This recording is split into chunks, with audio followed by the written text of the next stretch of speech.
Welcome to Athens City Council. This evening, we will be meeting in council committees. The meeting will be called to order by the City Council President, who will then pass discussion over to a respective committee. The chair of the committee will introduce the discussion topics and provide an overview of the issues at hand. If needed, members of the administration will offer brief statements to provide further context. We will then welcome input from the community.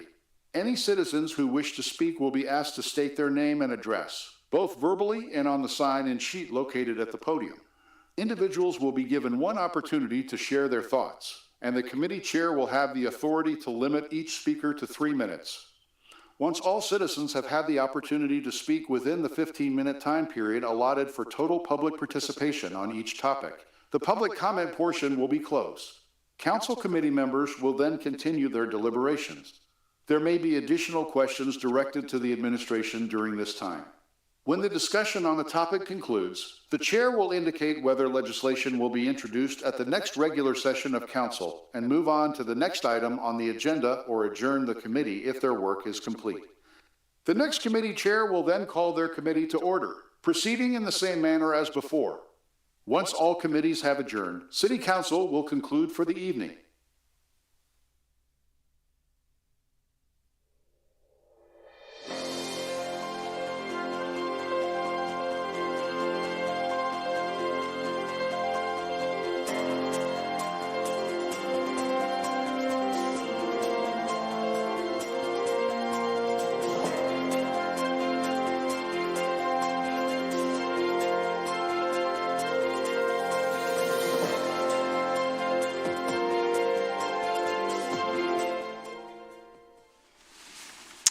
Good evening and welcome to Athens City Council. It's Monday, March 24th, approximately 7:03 p.m., and we are having committee meetings tonight. The first committee on our agenda is the Planning and Development Committee, chaired by Member Swank, joined by Members Thomas, Spielness, and Wood.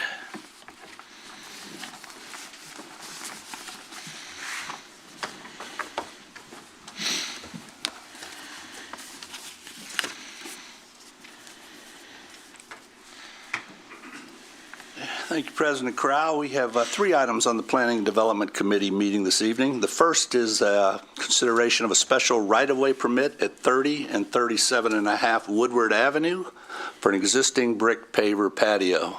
Ryan, if you would be so kind to show us the first slide, please. This is the property up on Woodward Avenue, and as you can, go back one, I'm sorry. This is what the property looked like up until and at least May of 2023.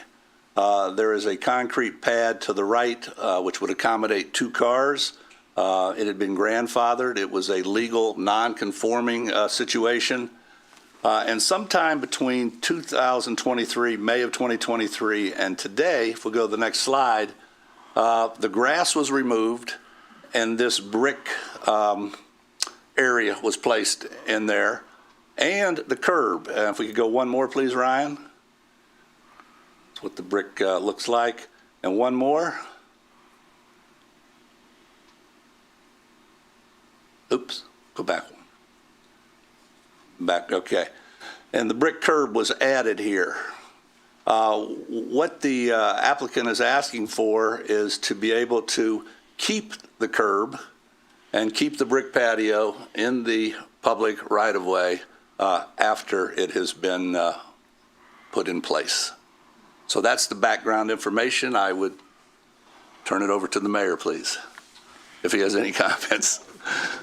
Well, so given the time frame that you just mentioned in terms of when this was installed, the code office never received anything from the homeowner in terms of putting in more non-permeable features on this property. At this point in time, within the public right-of-way, again, there was nothing that was approved by City Council to allow for this to occur either. So Council has, again, the beginnings of some decision-making that you have to do in terms of how you're going to address this particular parcel in terms of what has transpired on this property.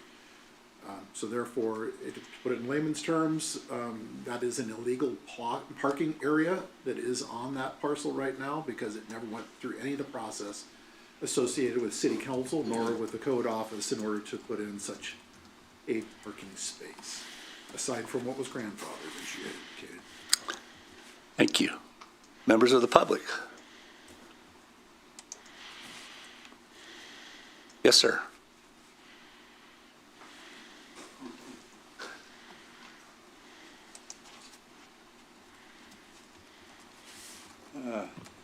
I'm Jeff Reisner. I live at 354 Carroll Road, Athens, Ohio.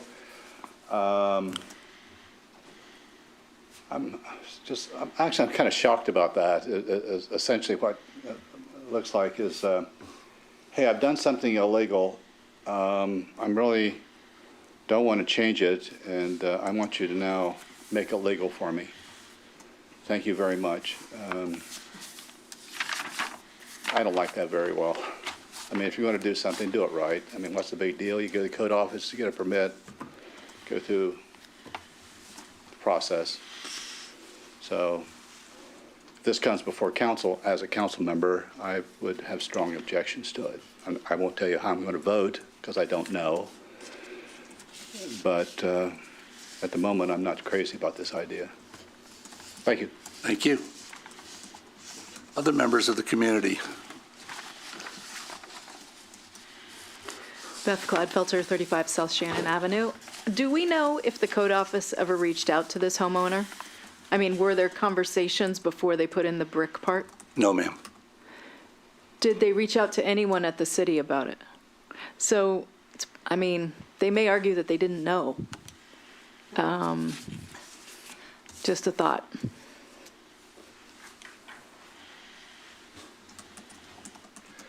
Rob Delich, I live at 124 Morris Avenue here in the city, and this is the Athens way. I've heard that from many other people here, that just do it and then ask for forgiveness later.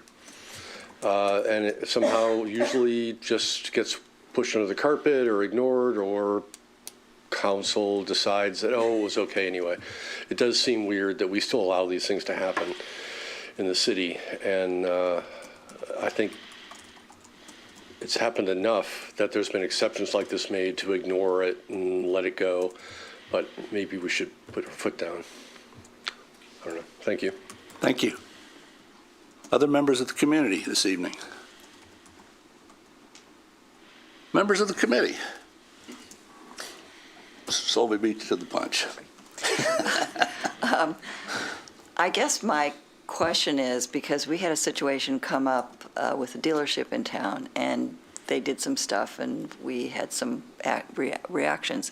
My concern is with this, and to kind of get a message across, is there some kind of fine we can put through for something like this? I mean, I hate to have them rip it all up, although I guess it's warranted. On the other hand, if we can just fine them and, you know, as a cautionary tale to somebody else, is that an option? From what I heard from Director Riggs today, is that we could, the law director could prosecute. Yes. But does that resolve the situation that 3 of our community members expressed a concern about? Perhaps not. Member Wood? Yeah, I partially in the same vein. I know when this went in because it's down the hill from me and I go by it every day. And Didn't ask you. yeah, well, and more annoyingly, folks working on it blocked the street every day through the summer, and so it was sort of like the half lane of traffic up and down the hill. So, yeah, not very neighborly, not very pleasant to work with, pretty against it. I mean, it was just, honestly, I sort of assumed that they had a permit, because otherwise, why would they feel licensed to block up the road every day? So shame on me for not calling that in, I guess. But yeah, they were it was a pretty treacherous little spot there on Woodward throughout the summer. So also interested in whatever penalties or items are out there. Member Thomas, anything this evening? Do we know when they put it in? It was this past summer. This past summer? In about, I would say they did it through July and August. And how did we find out? Or was it just reported, I assume? Or did they finally figure out they should have gone through? I'm not sure how they found out that they needed to go to the code office to do that. I can't answer that question, but they did go and apply, and that's how it came to us for consideration at the direction of the law director, that it was eventually something, as the mayor pointed out, is in council's lap. Yeah. This looks, I'm assuming this is a rental? Yes, out-of-state landowner. No. Mayor Patterson. To your question, Councilmember Thomas, I can, since this is being introduced, I can get that information from you, or for you, rather, Yeah. as to what the timeline is for identifying this property and the process that you are now having to manage. I also feel compelled to share with council, and part of it is Mr. Delich's comment is whether it's the Athens way, I've not heard that before, okay. But I think we're creating a slippery slope to make some kind of allowance for this to have taken place. You did mention the car dealership and the issues that had to be gone through for that, the light pollution, not going through the proper channels to put a parking lot in. There was the zoning change that had to take place and all those sundry of different issues associated with it. And now there's resolution. I would just state publicly that I would ask council to really look into this thoroughly with what's transpired, because under my administration, this is to me, it's unacceptable. Yes, sir. Just one point of follow-up. Say the next time somebody's going along and sees something like this happening, how would they reach out and say, ask the administration, what is the proper channel for saying, hey, is this a permitted build kind of thing? What's the polite way to check those I think you things? kind of said it just a second ago, is to reach out to the administration or to the code office. I'm an approachable person as the mayor. I think half the people in the city have my cell phone number, so I would just recommend, no, it's true, reach out to me, reach out to the city administration. We will direct you to the code office, and let the code office, the director of code and the team down there work through the process. But it never hurts if someone has a question about any development that they're seeing in the city, whether it's in a residential neighborhood or in a business district or whatever, to make a simple phone call to the mayor's office and find out. And that way, it's almost like using the City Source app, right? The more eyes we have on just what's going on, and sometimes just curiosity, that's fine. Reach out.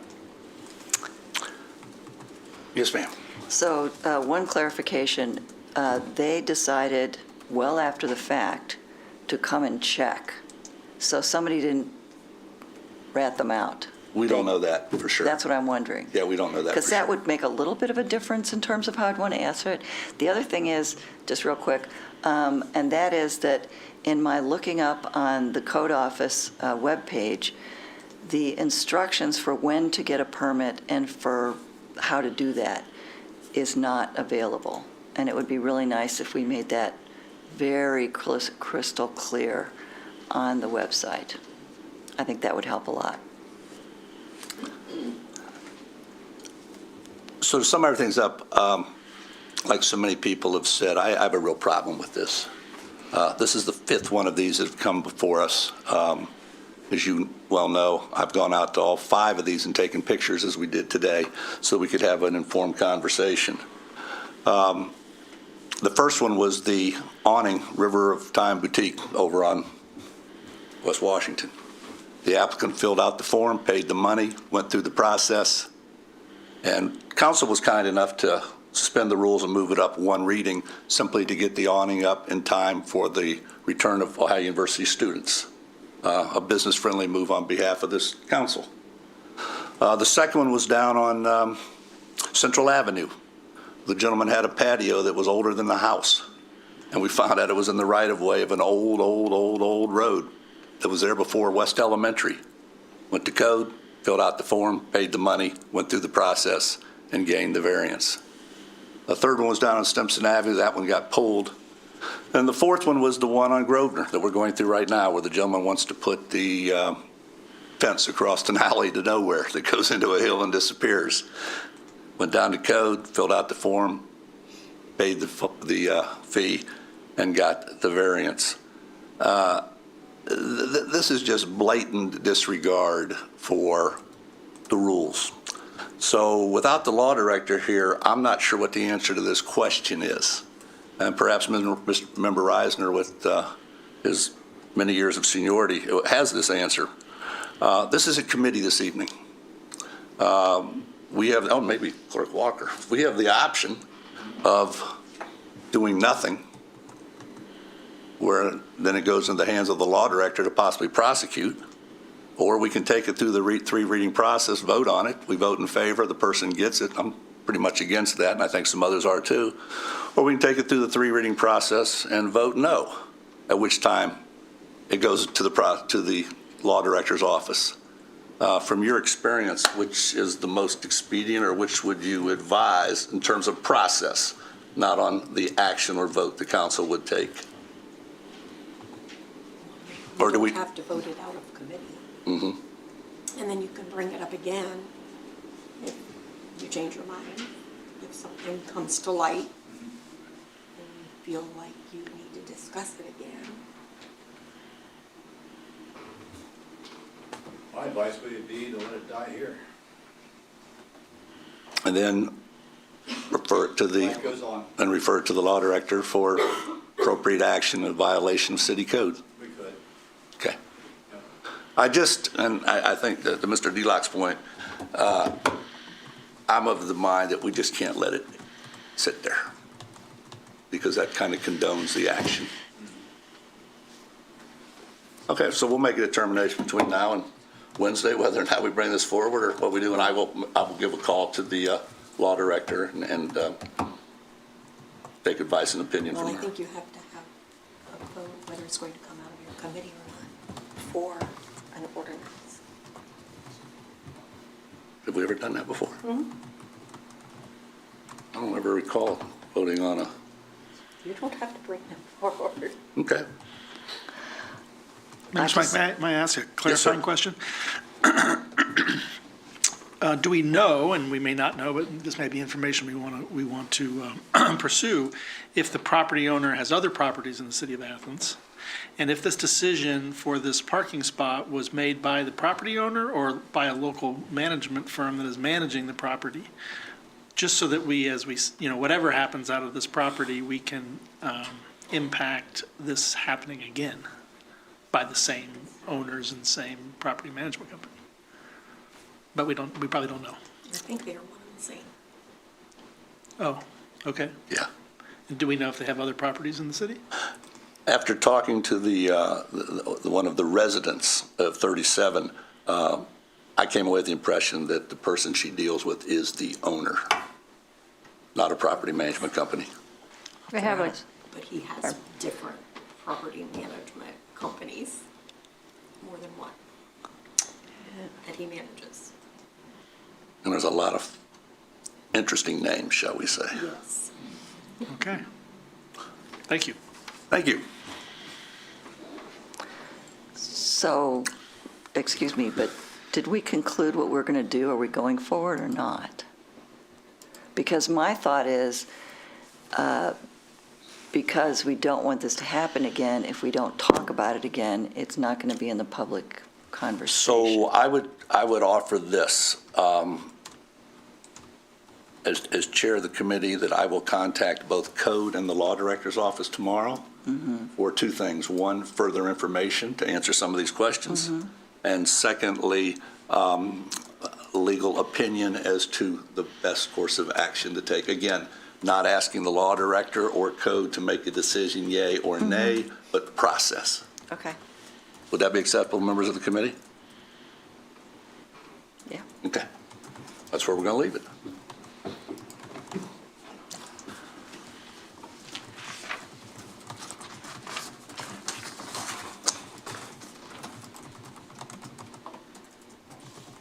Oh, I'm sorry. I was giving it back to you, Sam.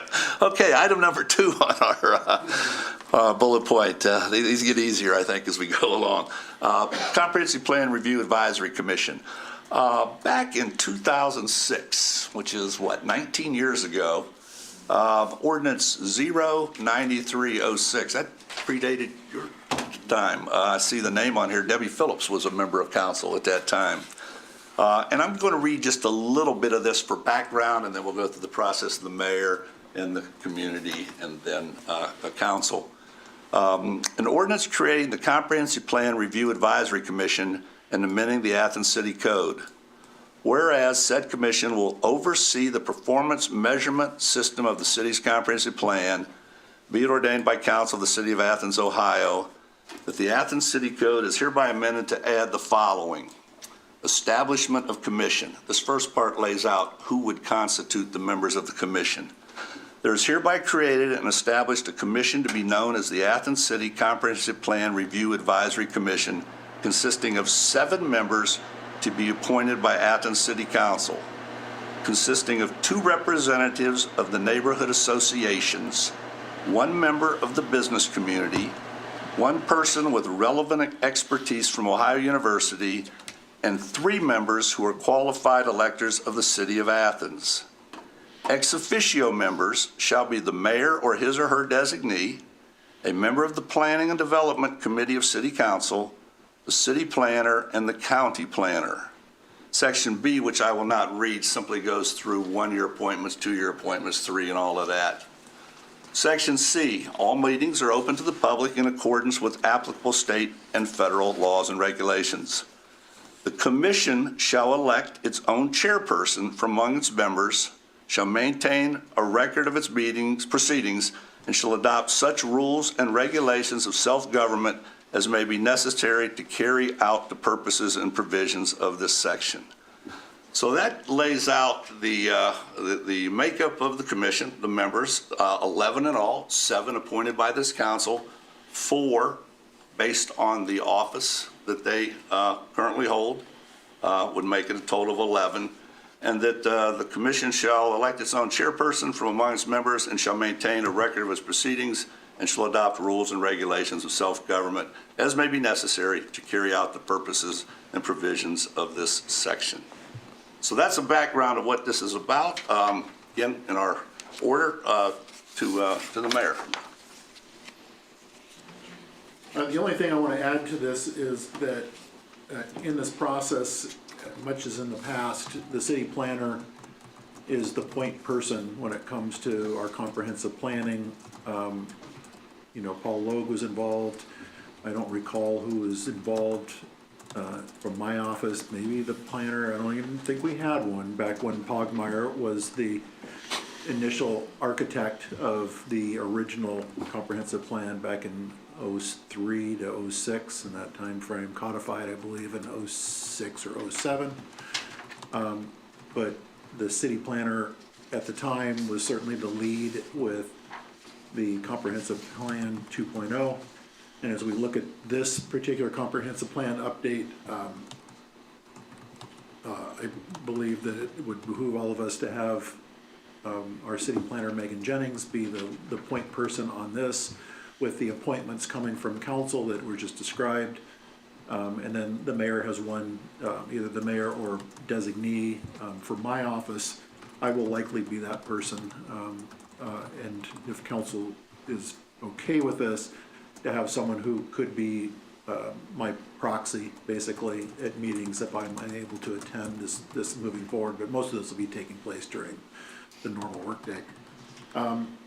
The time frame in which Planner Jennings has kind of scoped out is to begin the process, if this passes council, to reconstitute this commission, to begin with late summer, early fall of bringing this commission together, and with the hopeful end date being sometime within 2026 to do the update of this process. I think that's a reasonable time frame, given that it is looking over what has been accomplished already in the comprehensive plan, adding any new elements that council or the commission really sees fit to add to this as we look towards basically comprehensive plan 3.0 or a 5-year refresh of the comprehensive plan. Thank you. Members of community.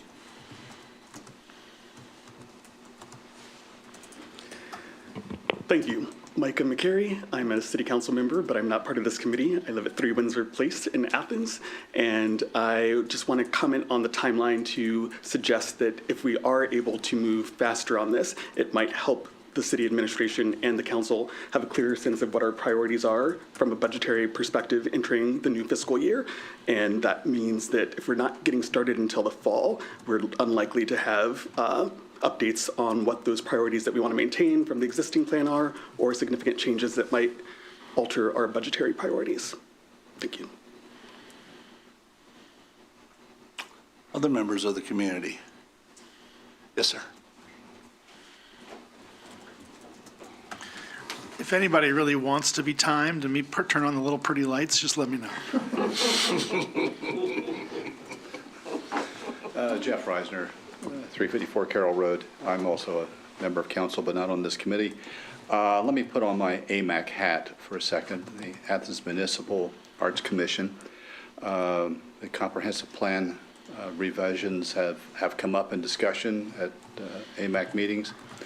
And Member McCary came to AMAC to present his ideas and concerns about how the arts are being dealt with through the comprehensive plan. And we found that the original comprehensive plan did not really fully address the extent of the amount of art that's being produced now, public art, I should say, for Athens, and felt that a revision of the plan should be more specific about what kind of public art we want, where it should be located, how it should be done. I don't recall any discussion about costs since AMAC doesn't have a budget, but it certainly wouldn't hurt to throw that in there. But I wanted to let you know that other commissions are looking to the revision of the comprehensive plan and are willing to give as much input as necessary. So don't hesitate to knock on the door. Thank you. Thank you. The other members of the community. Yes, sir. Sorry to speak a second time, but Member Reisner's comments made me want to ask the question of whether council might consider intentionally involving the various commissions. For example, our Sustainability Commission would likely have very helpful commentary on that chapter of the comprehensive plan. In similar fashion, I believe that we might look to more intentionally, potentially even updating the ordinance to indicate that we do intend to involve the input of commissions that are established. Thank you. Thank you. The mayor Anyone has- else from the- Mayor has comments. Oh, yeah. I can wait till committee speaks Yeah, if okay. you'd like, so that we don't make this more conversational Yeah. as opposed to official business, but I do have a comment that I'd Okay. like to make. No? So Rob Delich, Morris Avenue here in the city. I like this idea of trying to include the commissions in some way. It probably doesn't make sense to give them a seat in this review committee, advisory committee, but maybe instructing that committee that's being formed to include and reach out to those commissions for input maybe, or something to that effect. But yeah, it's a great idea, I think. Thank you. Anyone else? Members of the committee? Yes, Member Thomas? Just a couple things. One, the two neighborhood reps, knowing that we have, at least to my knowledge, 4 active neighborhood associations, could we increase that to 4 neighborhood reps to get all 4 neighborhoods represented? It would be adding 2 more people with west side, north side, or far east, near east, south side, and west side. There is no south side. There's not a south side neighborhood association? No. Oh, But- not formally. But Not no, formally? But there's actually 3 that exist. One is one in University Estates. They have a formal. They have okay. A formal. The West Side, and then Far East Side, which is a dues paying. The latter 2 are more in a neighborhoodly Maybe. sense, where the one in University Estates is more of a traditional, Yeah. not neighbors. Yeah, HOA, exactly. But you raise an interesting point, which I'll get to in a minute. I just want to let everybody a chance. Yeah, that's a good Yeah. clarification, though. Anybody else on? Well, I guess I'm wondering if you are suggesting that we amend this ordinance to require certain procedures, or can we just, I just can't imagine that you could do a strategic plan without doing that. You have to contact all of the commissions, get their input, all the community associations, and informally in a broader sense. That is just bottom line have to do. So I don't know that we really need to amend anything. I personally will not allow, I will go nuts if people don't do that. That's just crazy. So I just think that's important to just keep as an advisory rather than going through the process of, because normally in a commission, you don't provide detailed process of who they should do it and all that. That's really the purview of the supposed experts that we would choose. Right. So when I sent the email with the ordinance to members of the committee on Friday, which, by the way, I think this process is working very well, getting this stuff out to everybody on Friday. There were 3 areas that I outlined in there that, for people to think about. And Member Thomas has added a 4th. And the 3 areas were recruitment and selection of the 7 members. Need a process for that. So that it is comprehensive and well represented. Secondly, a timeline for the launch. Member McCary brought up something that I had not thought about. We can't probably get this finished in 2025, but we could get going with it so that when it comes time for the budget process in the fall, this would help inform that process. And I got a nod of the head from the head of the Finance Committee over there. The third, possible or needed budget for this committee. Yes, we want to get as many quote-unquote experts as we can, but sometimes it helps to get outside guidance or whatever, facilitation. Is there a need for that? And finally, and Member Thomas hit this nail right on the head, do we possibly need to amend this? Because remember, this was passed 19 years ago, and a lot has changed in that time. And we heard from a community member, and we heard from Member McCary, input from the commissions. And we talk in here about purposes, and purpose 30773B says coordinate citizen involvement and review of progress towards benchmarks and implementation of the City of Athens Comprehensive Plan. We might add a C or a D.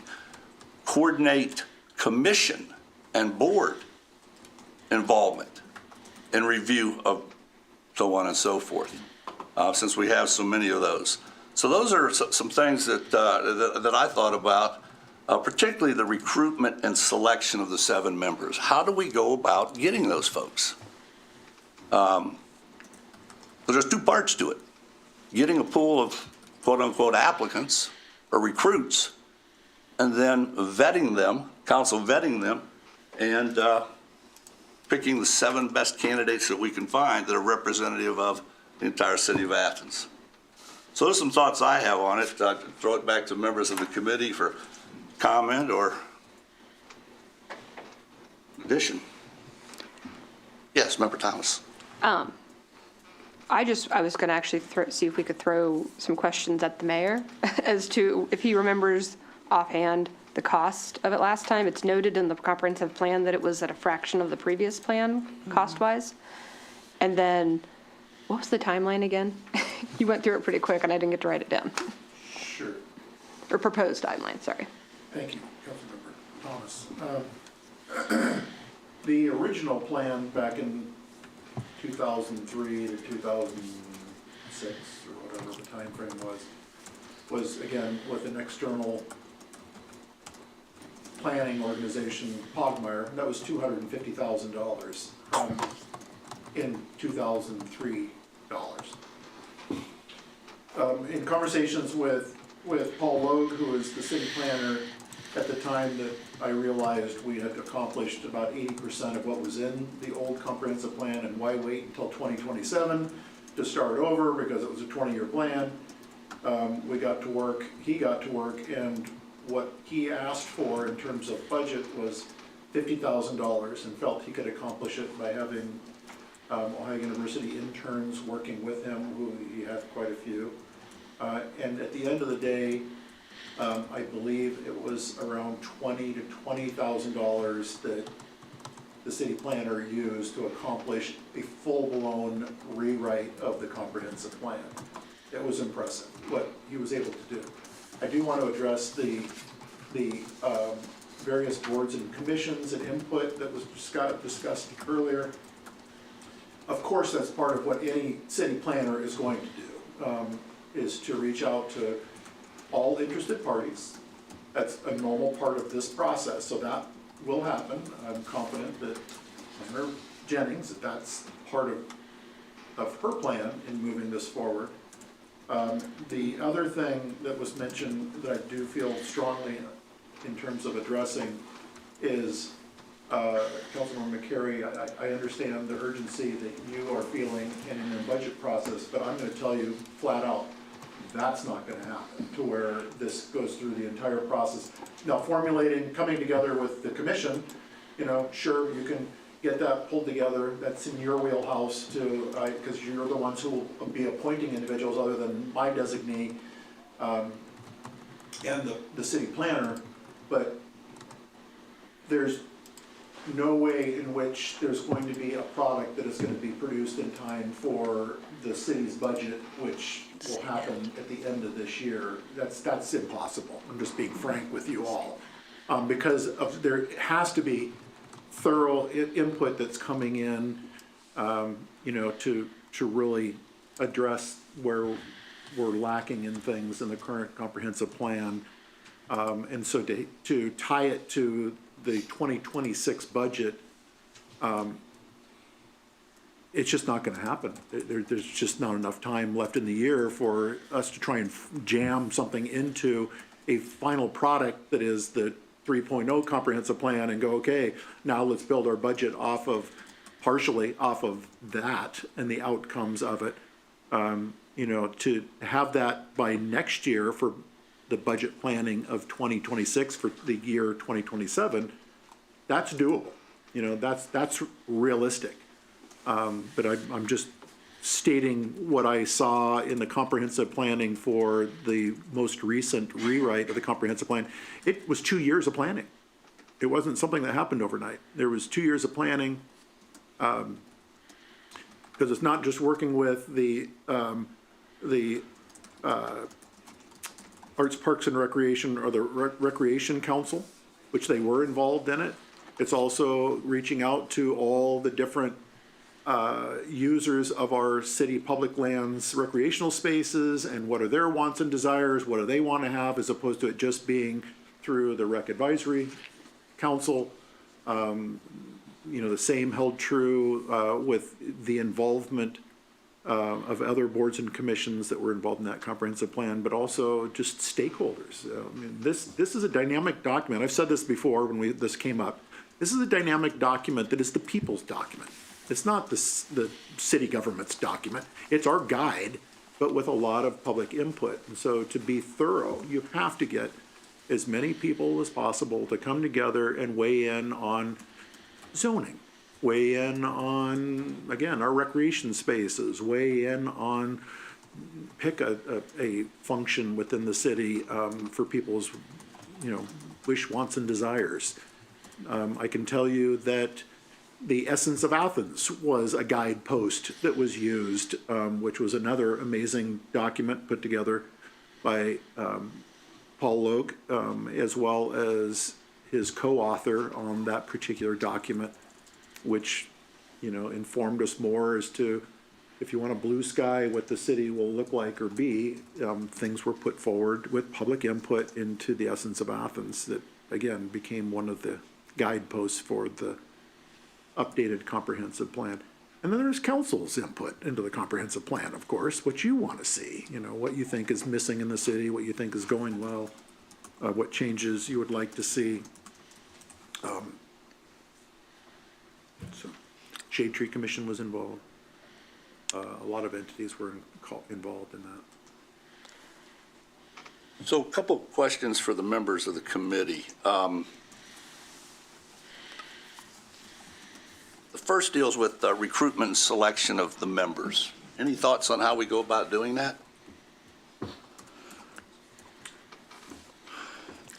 Some of it's dictated, Yeah, it is. but some of it isn't. It seems, I'm, based on what we do with the other commissions, and I'm just going to go by that, we sort of put out a call, or, people, put out information about what we're trying to do. And I believe Megan Jennings already said that there have been people who have stepped up to say that they're interested. So I don't think it's going to be a huge problem to recruit people who are interested. I don't think so. Yeah, right. So I don't think it's going to be a big problem. And I think we can, if we have the right information about them, and maybe ask them to come forward and talk about themselves if we feel that's necessary. But certainly, we can look at their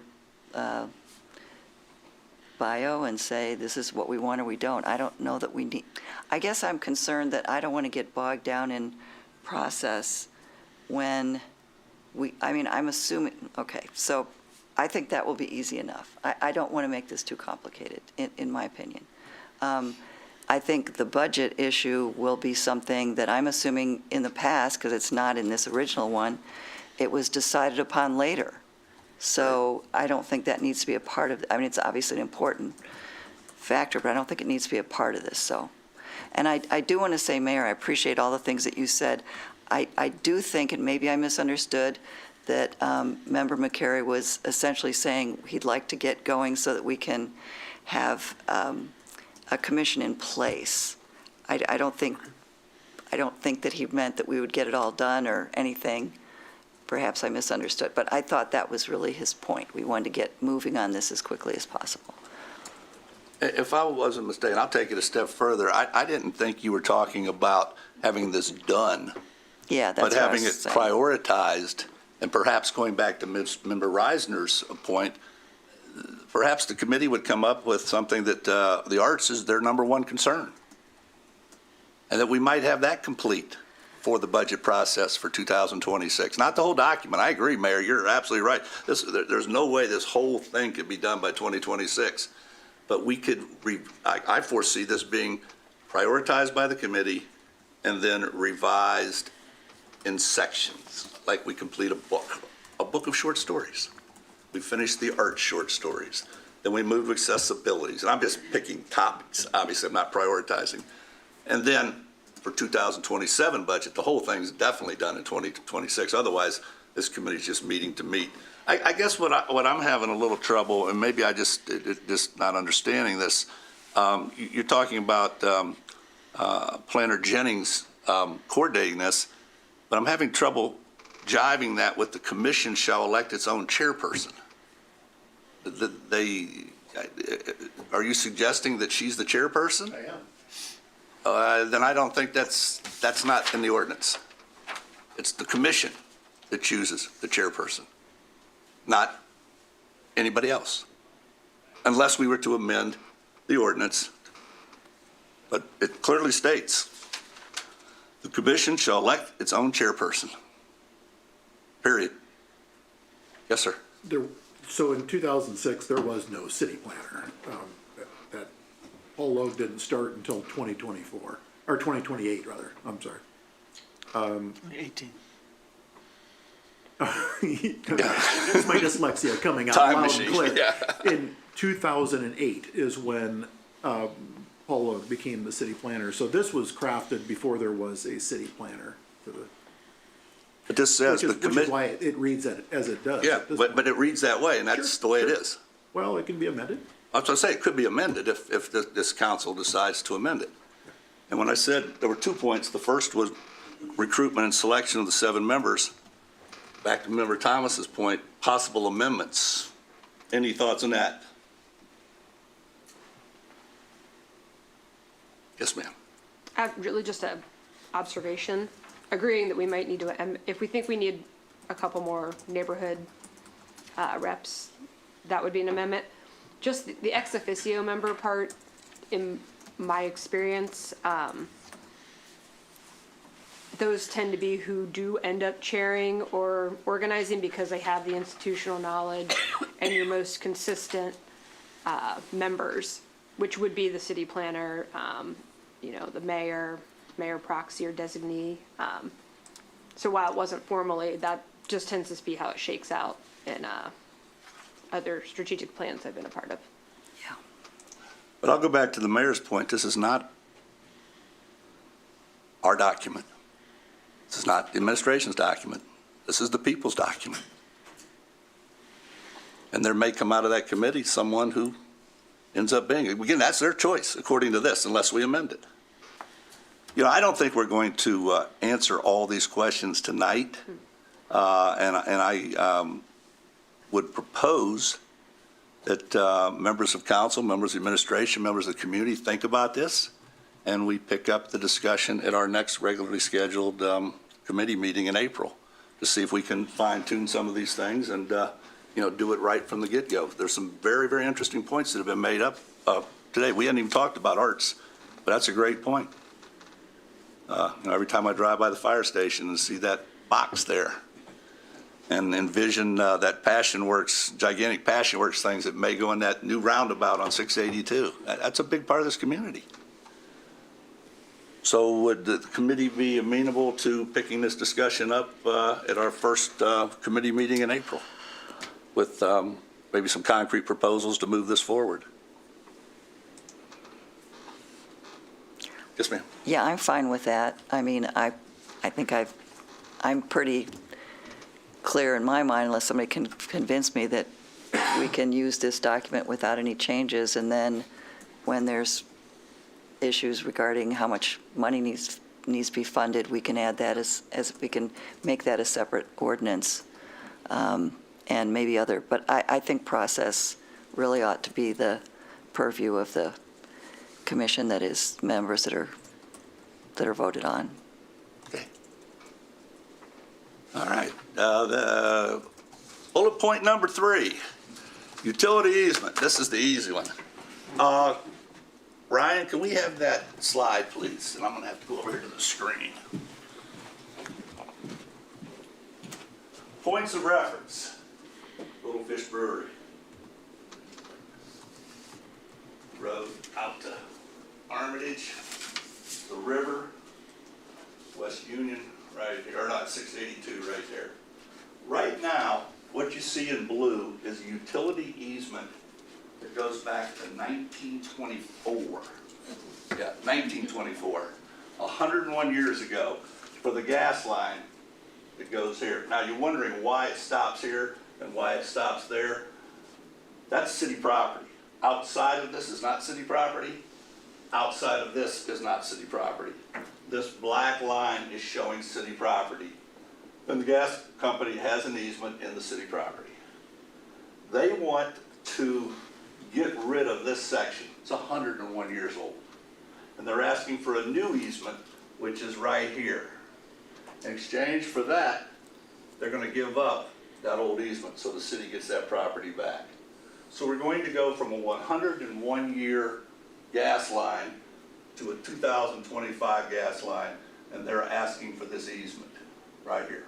Director Stone, the administration has worked out the terms of that. They're satisfied with it, but that's what we're talking about, granting them this part right here inside the city.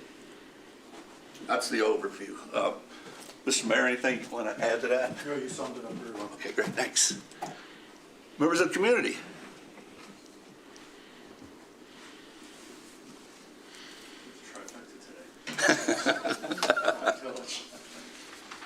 Morris Avenue here in the city. I serve on the county's Hocking-Medina Bikeway Advisory Committee.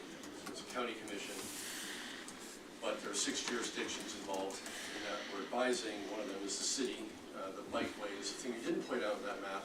It goes right around that easement. That's a spur.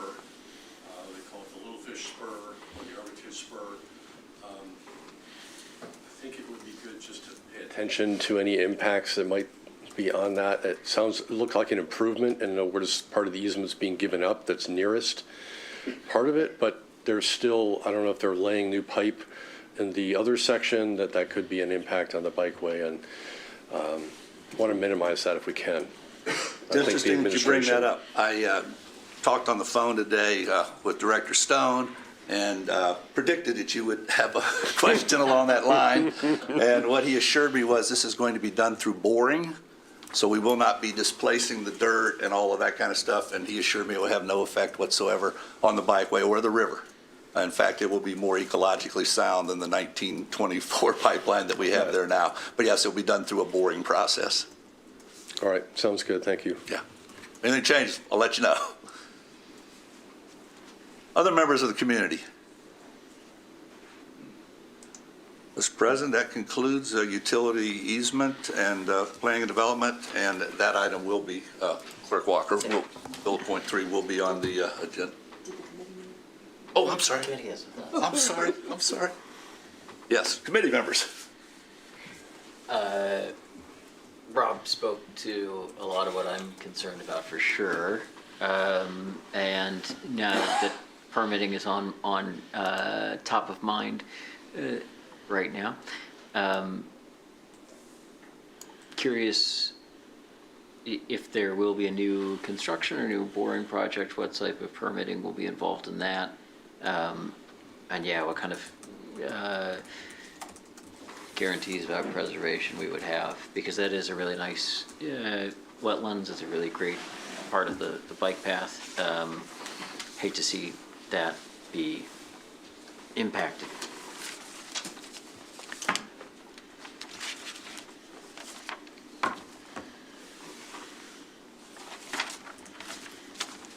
Let me read a paragraph here from Director Stone today.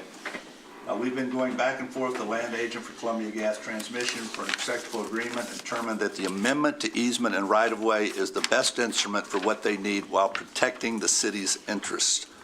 Specifically, I was concerned about the existing water and sewer lines running in this area and the city being able to continue to maintain them, the trees that they will need to remove, and compensating the city for them, and that they release the existing easement when no longer needed. We believe we are there with this instrument. In other words, from the attachments that got sent out today, I got from Director Stone, all of those things have been covered in the agreements. Plus, unlike 1924, we have a thing called PUCO, the EPA, the Army Corps of Engineers, and for a boring thing like this, all of those things will need to be signed off. I'll defer to anything that we've missed there. Sounds great to me. Okay. That concludes planning and development, and item number 3 will be on the agenda for first reading first Monday in April. Thank you, Member Swank. We now move on to the City and Safety Services Committee, and this is chaired by Member McCary, joined by Members Reisner, Swank, and Thomas. Thank you, President Crowell. We just have one item on the City and Safety Services Committee agenda for this evening, and that is an ordinance declaring certain police department firearms and other equipment no longer needed for municipal purposes. We've done these kinds of authorizations for disposal of such items in the past, and it's just the case that when items are valued at over a certain dollar amount, we have to have council's approval to dispose. In this context, dispose doesn't just mean go in a trash can or dumpster or recycling, but we're being very careful to make sure that they end up in appropriate agencies. And in this case, we're talking about 32 firearms, 23 tasers, 19 radios, and 8 cases of ammunition. The credit to our police department goes for finding an agency that would buy back the tasers at $400 each. So it's nice that we'll be able to generate some revenue through this disposal. And I will invite the mayor for additional comment from the administration before going to the public and back to committee. For the disposal of the actual firearms, we've been working with the same company for quite a long time. You know, I was sitting in your seats when we had discussions over the company that is a reputable company that purchases these firearms and then is able to resell them.